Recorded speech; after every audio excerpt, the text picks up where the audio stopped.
Kinesiology 223, Chapter 11. This runs from pages 244 to 270 in our book. This is book presentation 1, and we're talking about just communication in general, and we're going to start off with the interpersonal relationships that you see in athletics being a crucial step in the process and kind of understanding the dynamics between all the people involved. For this chapter, you should be able to describe the communication process in its basic terms, how to send messages and how to receive messages more effectively, identify what causes breakdowns in communication, describes a conflict in interpersonal relationships in the sport model, meaning between an athlete and another athlete, an athlete and an opponent, a coach and the athlete, and maybe even in some cases, it might be the coach and the administration or the coach and other coaches, right? And explain the process of using confrontation and criticism to a point within coaching, and talking about how to deliver a critique correctly so it's received well. And with that, I'm going to go ahead and jump right in here. You talk about the interpersonal relationships, including the ability to communicate with a coach and teammates, is kind of the crucial part to an athlete determining if their coach is competent or not. Interestingly, with some of the studies that they show here, they talk about how with heightened communication between all the parties on a team, the athletes had a greater perception of competency of the coach, meaning they thought the coach had greater competency. And so communication was kind of key, right? Without the communication, without that kind of cohesiveness, like we talked about in other chapters, you end up having a bunch of individuals running around on a team, and it ends up being like a bunch of like a divide and conquer type situation. And really, it doesn't allow for the collaboration or the ability to really grow as a team, but also it doesn't allow the ability of the coach to be fully utilized when you're just talking one-on-one. Now, granted, when you're in a one-on-one sport, it's a little different animal, but we're talking teams here.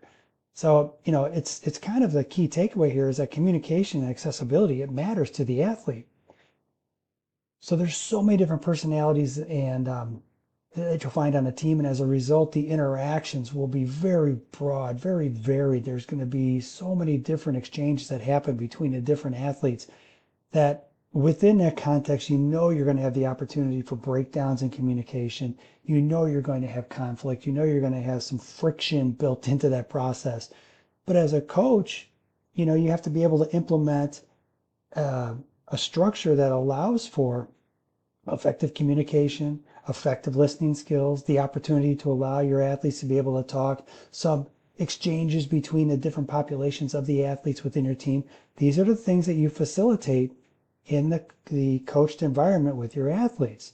So, you're talking about the fact here they talk about ineffective communication leads to a host of intrapersonal problems, meaning like lost confidence and lower motivation, and interpersonal issues where you have decreased group cohesion and lack of trust in team members. And you look at that and you go, well, it was all about being ineffective in communication. If you're effective in your communication, these things go away. So as a coach, you have to be able to cultivate that environment. They really try to do a good job here of encapsulating that communication as a complex process. And it's understood through this kind of social ecological perspective. I would think that's kind of social ecological organic, right? Because as we grow and develop, our relationships with others will grow and develop. Our exchanges and how we communicate will grow and develop as well. So I think there's an organic kind of component here that they're missing out on, but we'll leave that on the side. What they're really talking about is kind of like the environment and the environmental context where that conversation happens and communication happens.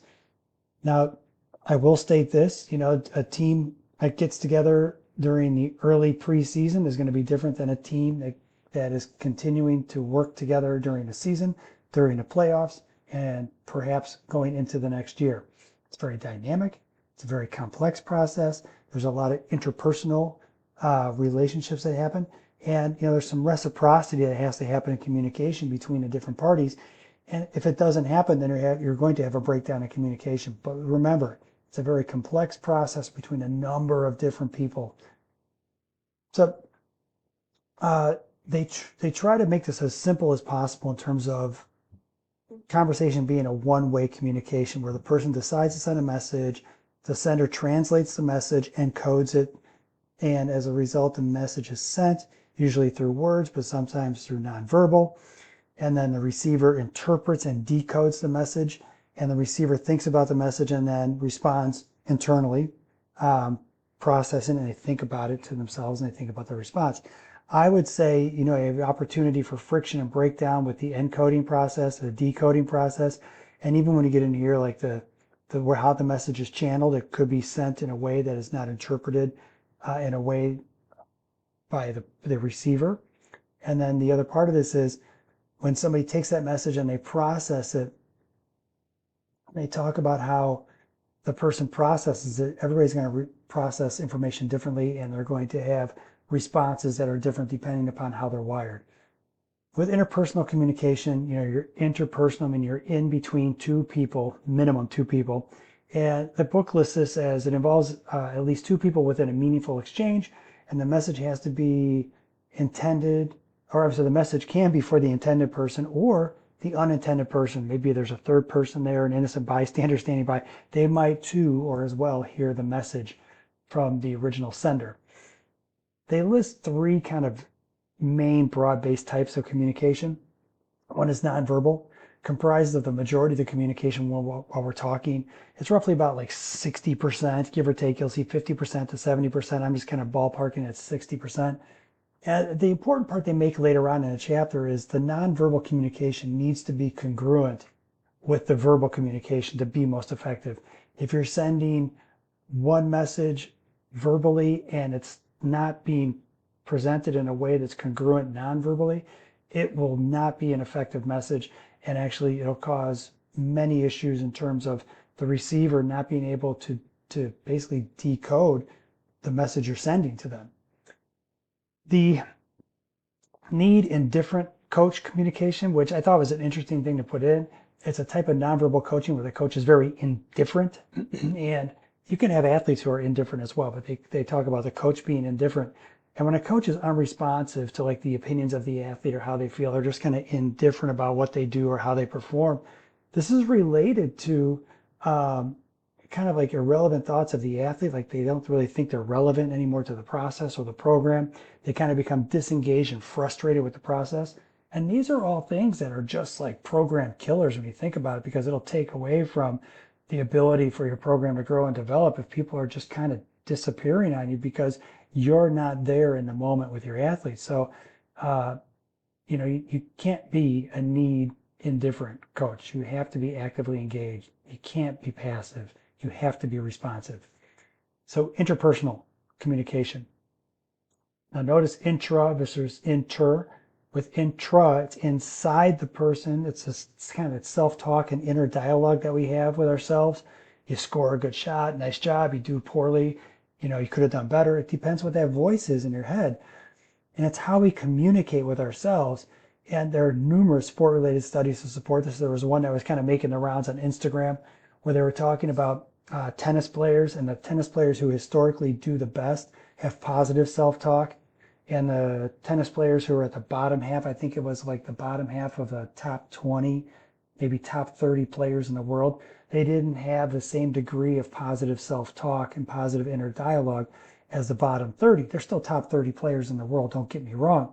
But it was just a noticeable cutoff in terms of the top players had a higher degree of positive self-talk and positive inner dialogue.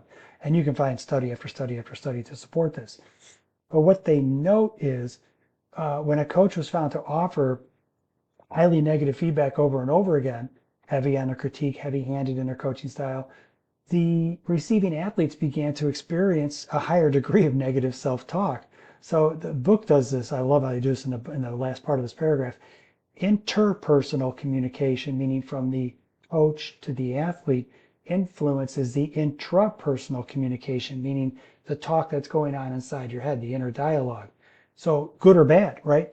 If you're a coach that offers a lot of good, positive feedback to your athletes and they can build off of that, they will then develop a greater positive inner dialogue with themselves, as opposed to a coach is very much on the negative side and offers a lot of negative feedback. The athletes will then start to develop a negative inner dialogue.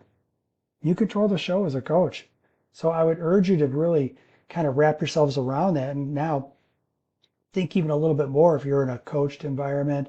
Maybe you're working with, youth, you're a teacher in a middle school or something, or you're on a basketball team. Even the conversations you have with your teammates have their place, right? You might end up having a conversation with a teammate that's inherently negative all the time. Maybe explore the option of offering some positive feedback. Might change your relationship with that person, because it might change how that person views you, because it changes their self-talk inside their head. All right, guys, thank you so much. On to the next video.